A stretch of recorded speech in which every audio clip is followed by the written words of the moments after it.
Hello and welcome to another lesson from Simply PE, this time in the structure of the skeleton. So a reminder with these presentations, the yellow text boxes are the tasks for students, the green text boxes are the note-taking sections for students, the blue text boxes are the differentiation tasks, and the red text boxes are the teaching and learning strategies and ideas for the practitioner. So in regards to this specific topic, the GCSE syllabus requires us to have an understanding, first and foremost, of what the skeletal system does in terms of providing a framework for the movement. We need to understand the different shape and types of bones, and we also need to have an understanding of the joint types that allow movement. And while that will be touched upon within this specific lesson, there is a more detailed lesson dedicated to joint types only. So without further ado, let's get going. So first and foremost, if we think back to the functions of the skeleton, one of those key functions was that it provides support. It's a framework. And in essence, we need to be aware that as the skeleton is a framework, it ensures that the muscular system is able to produce movement. So in order for us to move, whether we're walking, whether we're running, whether we're doing any type of movement, okay, and we're kind of specifying that to sport, it is required that the skeleton provides that framework for the muscular system. And this enables at the joint the movement to occur. So we're going to look at that range of movement and the different types of joints that exist within our body, and we'll look specifically at a couple of those types of joints that we need to know for the syllabus, but that's what enables that movement. And ultimately, in regards to bones, we talked about the fact that there's 206 bones in an adult human being, but there's different types of shapes and types of bones themselves, okay, which we refer to as either short and long bones, and we can also look at flat bones that protect vital organs. So your first task is, I want you to pause the video here and I want you to see if you can access BBC Bite Size, and if you can go specifically to the skeleton section of BBC Bite Size. And there's a video, if you scroll down to the bottom, which is worth watching as an introduction to this specific topic. Okay, so hopefully you've managed to watch that video. It's just a quick introduction really, just in regards to bones and how the human body sort of works in regards to the movement. So hopefully you've watched that just as a nice introduction.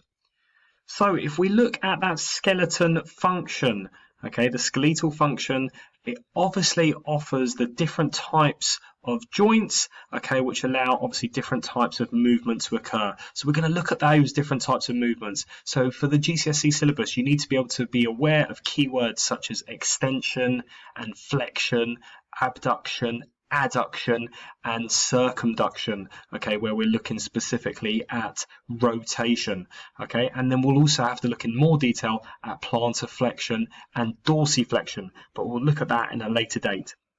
And ultimately the skeleton, what it does, it provides a point in order for those muscles to attach, okay, so it provides a specific point to enable attachment for bones. And we refer that, we think of tendons.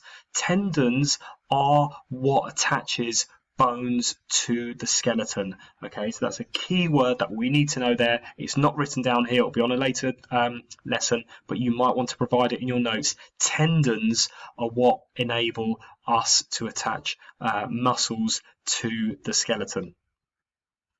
And obviously muscles, in terms of the way they work, is they contract. Okay, we're going to look at how they contract and how they relax. But in essence, when they contract, when they're actually working, okay, they're pulling against the bone. And that's what enables that movement to occur. So I want you to pause your video here and look at this specific question. So how can we keep our bones healthy? Have a think of that. See if you can brainstorm some ideas from that question. Okay, so hopefully you've come up with some ideas in regards to this question. When we think of how to keep bones healthy, we need to think about, yes, how are they made? So we talked about that collagen being a protein. So protein is important in our diet in terms of muscle repair, but we also require it in regards to keeping our bones healthy. But more specifically, the mineral of calcium is a real kind of mineral that really helps in regards to keeping our bones healthy. We can also do weight-bearing activities. And what we mean by this is things like walking. You can see the diagram there of just maybe climbing a stairs, for example. Okay, but we're bearing our weight. Okay, our weight is on our muscles as we stand. Okay, so cycling, for example, would not be a weight-bearing activity because we're sat down, okay, and we're putting that weight on the actual cycling bike. So by walking, okay, by using our weight and we're holding up our own weight, that's helping our bones remain healthy because we're increasing the density, okay, and by density we're talking about the thickness and the strength of the bone.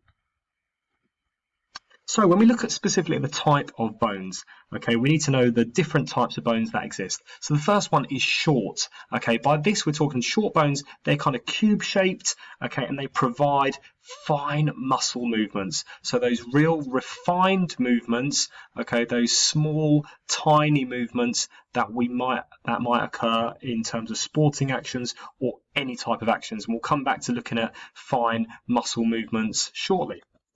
The next one is long bones, and these are hard and they support the weight of the body and they provide gross muscle movements, so large muscle movements. And then we've got flat bones, which look at protecting vital organs. And the last one that we need to know in terms of types of bones is articulating bones. And this is where two or more bones meet to allow movement at a joint. So can you think of where bones might meet at a joint that might be articulating? So pause your video here. Can you think of any examples of the different types of bones that we've given in the body? See if you can just come up with any examples from your own knowledge. All right, so first and foremost, if we look at flat bones, okay, we're talking about sort of protecting vital organs. So you may have talked about the cranium, okay, within the skull, okay, that would be an example of a flat bone. We can look at the rib cage, and more specifically, we look at the middle of the rib cage, we've got the sternum, okay, that can be a flat bone, which obviously protects vital organs like the lungs and the heart, okay, and then you've also got the scapula as well. So there's lots of examples there in regards to flat bones. When we think of short bones, we're thinking of the talus, for example, or the tarsals or the carpals. Okay, you don't need to know specifically those key terms for that AQA GCSE syllabus, but it's worth just knowing. Okay, these are short. Obviously, bones that you can see there in terms of the diagram. Okay, kind of cube shaped, and you'll find them kind of within the wrist and the ankle specifically. And if we look at long bones, this is a lot of bones that you'll need to know in regards to the GCSE syllabus. So things like the femur, the humerus, the radius, the ulna, okay, the fibula, the tibia, and so on. Okay, and these are real key examples of long bones. And then finally, if we think of articulating bones, a good example is the knee, isn't it? Is the patella, is the knee joint itself.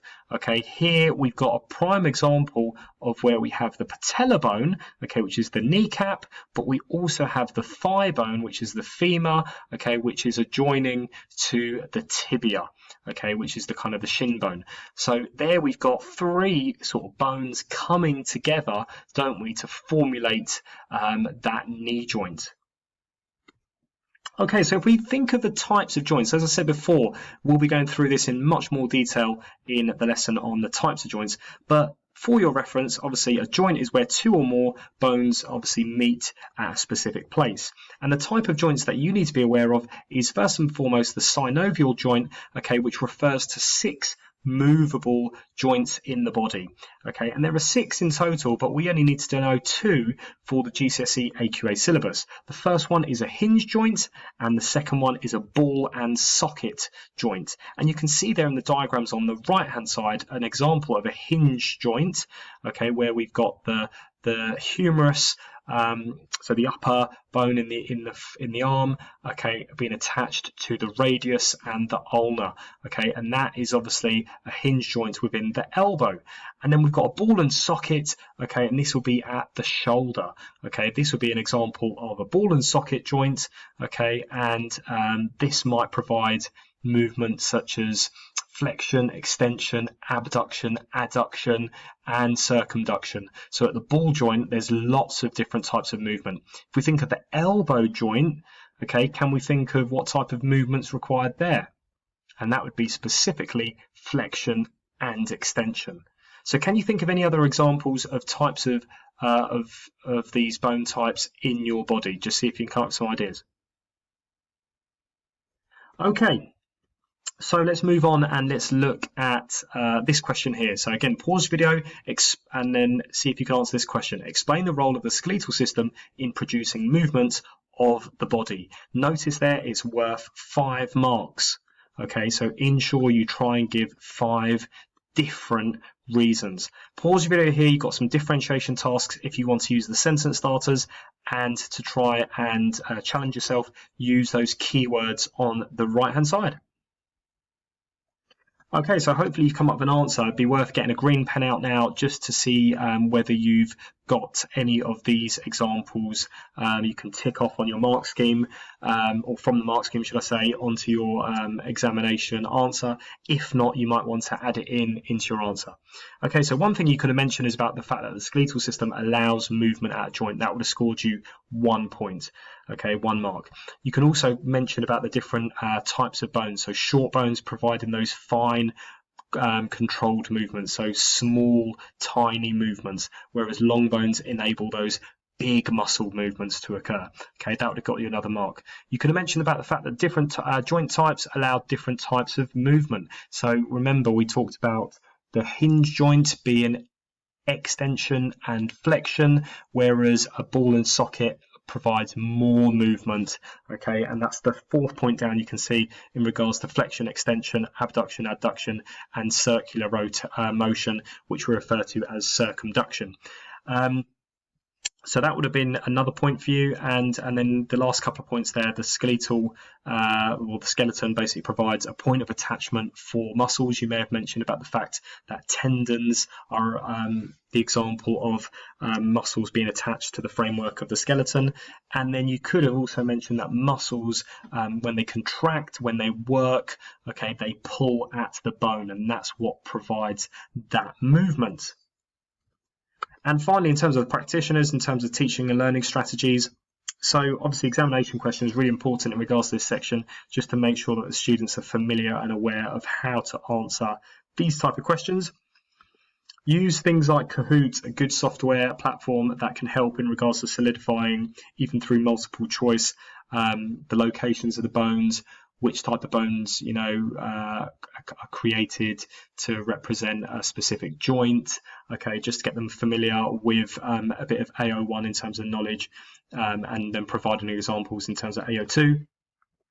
And then finally, good for the practitioner, I think this is always really useful if you've got like an action figure of some sort, or even if you don't have that, then maybe a student demonstration, getting someone to stand up in front of the class and looking at some of those muscle movements. So what type of movement can occur, for example, at the shoulder? Okay, what type of movement can occur at the elbow joint or the knee?